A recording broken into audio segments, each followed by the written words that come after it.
तिकडे औरंगाबाद पोलिसांनी सट्टेबाजांवरती कारवाई करत तिघांना विजयनगर कालिका माता मंदिर समोरून अटक केलेली आहे। यावेळी 50 मोबाईल, लॅपटॉप, एलसीडी आणि इतर सामान जप्त करण्यात आलंय। प्रकाश ढोले, अजित आगळे आणि नरेश पोतलवार या 3 आरोपींना अटक करण्यात आली आहे। नरेश पोतलवार हा गतवर्षी सट्टा प्रकरणात आरोपी असल्याची माहिती मिळते। दरम्यान ज्या फ्लॅटमध्ये ही कारवाई झाली तो एका पीएसआयचा फ्लॅट असल्याची माहिती मिळते।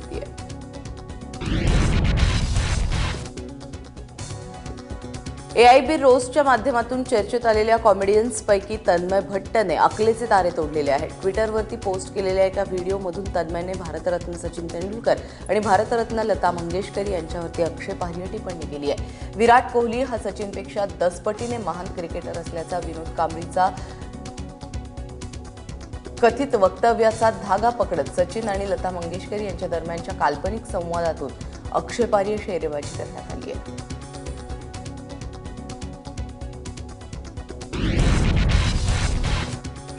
Like, but I don't say it. You know, Sachin, I also personally think that Virat is a better batsman, and I also really like him. Oh, Lata Tai, namaskar. Very respectfully, I would like to add that you are 5,000 years old, so please stay the. Yeah, hi guys. Thanks for all your birthday wishes, and I definitely really appreciate it.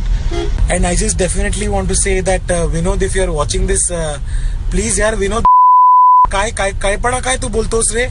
हा, मी तुझा मित्र नाही। अरे विनोद, आपणचा friendship 20 साल पुराना झाला आहे रे।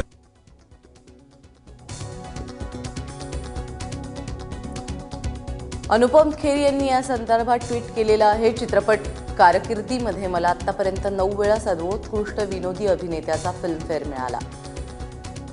माझा सेन्स ऑफ ह्युमर देखील चांगला आहे, पण हा नक्कीच ह्युमर नाही असं म्हणतात अनुपम खेर। अत्यंत संतापजनक, अत्यंत अपमानकारक अशा प्रकारचा हा व्हिडिओ असल्याचं अनुपम खेर यांनी ट्विट केलंय।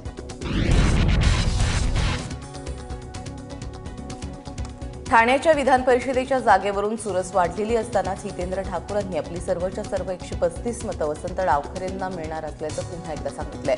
मी एकदा शब्द दिला म्हणजे दिला असं त्यांनी म्हटलंय। ठाण्यात काँग्रेस राष्ट्रवादीचं शिबिर पार पडलं त्यावेळी ते बोलत होते। ठाणे स्थानिक स्वराज्य संस्था मतदारसंघामधून राष्ट्रवादीने वसंत डावखरेंना उमेदवारी दिली, तर शिवसेनेने रवींद्र फाटक यांच्यासारख्या तुल्यबळ उमेदवार निवडलेला आहे। त्यामुळे या जागेसाठी चुरस वाढली आहे। एकदा शब्द दिला का तो पाळण्याचं काम आजपर्यंत आपण मंडळींनी केलंय, मी केलेलं आहे। त्याच्यामुळे डावखरे साहेबांना 135 चे 50 पैकी होतील एवढं आम्ही बघू, एवढंच या प्रसंगी आपल्याला खात्री देतो। 135 चे 50 पैकी होतील, 150 शिवसेना आणि भाजपने आपले सगळे प्रतिनिधी गोव्याला पाठवायचं ठरवलंय।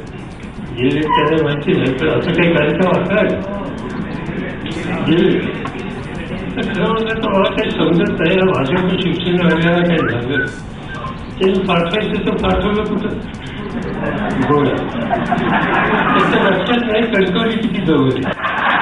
आपले विरोधी पक्षवाले भाजप, शिवसेना हे एकत्र जमले असताना काल गोरेगावला मातोश्री क्लबमध्ये नगरसेवकांना धमक्या देत आहेत की तुम्ही जर मत दिलं नाही तर परिणाम वाईट होईल। राज्यसभेसाठी काँग्रेसने उमेदवारी नाकारताच काँग्रेसचे खासदार विजय दर्डा यांनी भाजप नेते नितीन गडकरींची त्यांच्या निवासस्थानी जाऊन भेट घेतली। या भेटीनंतर काँग्रेसने मला उमेदवारी दिली नसली तरी राज्यसभेवर जाण्यासाठी मी नेहमीच उत्सुक असून भाजप श्रेष्ठींनी याबद्दल निर्णय घ्यावा असं विजय दर्डा यांनी स्पष्टरित्या म्हटलेलं आहे। राज्यसभेसाठी काँग्रेसने महाराष्ट्रातून पी चिदंबरम यांना उमेदवारी जाहीर केली आहे, त्यामुळे विजय दर्डा यांच्यासाठी काँग्रेस पक्षातून राज्यसभेचं दार बंद झालंय।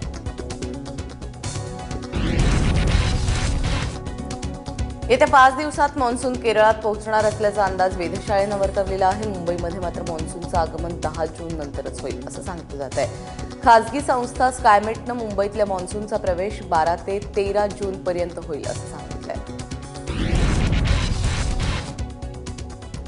सिने अभिनेते अतुल कुलकर्णी आणि सत्यजित भटकळ यांनी अंबाजोगाईमधील वॉटर कप स्पर्धेत सहभागी गावांना भेट दिली. त्यावेळी अतुल कुलकर्णी यांनी श्रमदानही केलं. त्याचप्रमाणे तालुक्यातील जलसंधारणाची कामं अतिशय शास्त्रशुद्ध पद्धतीने सुरू असल्याचं सांगून त्यांनी ग्रामस्थांचं कौतुक केलं. केंद्रीय माध्यमिक शिक्षण मंडळाच्या वतीने घेण्यात आलेल्या 10वी परीक्षेचे निकाल नुकतेच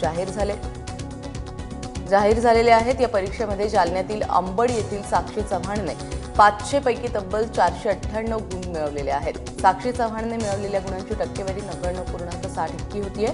केंद्रीय माध्यमिक शिक्षण मंडळाकडून गुणवत्ता यादी जाहीर केली जात नाही. मात्र शिक्षण क्षेत्रातील जाणकारांच्या मते साक्षी चव्हाण हिने CBSEच्या 10वी परीक्षेत देशात प्रथम क्रमांक पटकावल्याचं सांगितलं जात आहे.